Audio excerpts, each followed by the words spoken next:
Dans cette vidéo, on va voir comment faire le passage de la forme canonique de la parabole vers sa forme générale. Donc, on le sait, on le voit à droite ici, toutes les formes générales de coniques ont cette forme-là, ax2 plus cy2 plus dx plus ey plus f est égal à 0. Donc, c'est ce qu'on cherche à avoir à partir de l'équation canonique qu'on voit à gauche ici. Donc, ce qu'on voit, c'est qu'il n'y a pas de parenthèse affectée d'un exposant 2, donc je pourrais commencer par effectuer mon binôme au carré ici à gauche, en faisant x-3 fois x-3, tandis qu'à droite, ben, on ne voit pas de parenthèse avec un y moins k, là. Donc je pourrais distribuer le 12 ici, ce qui me donnerait facilement 12y plus 24. Donc là, je vais faire ma multiplication à gauche de x-3 fois x-3, ce qui va me donner x2 moins 6x plus 9, un trinôme carré parfait, et ça, c'est toujours égal à mon 12y plus 24. Tout ce qui me reste à faire, c'est de prendre les deux termes qui sont à droite, le 12y et le 24, les mettre à gauche afin d'avoir un membre de droite égal à 0.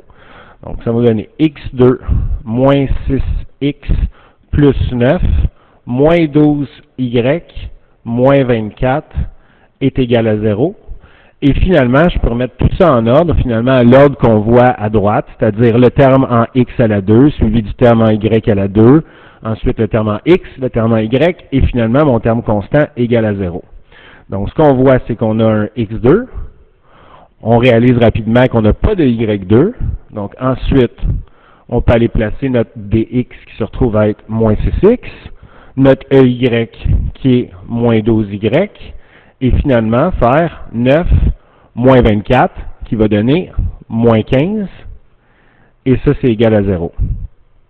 Donc si jamais on vous donne une équation générale de conique mystère et qu'on vous demande s'il s'agit d'une parabole, tout ce que vous avez à remarquer c'est est-ce qu'il existe un seul terme affecté d'un exposant 2, soit un x2 ou soit un y2.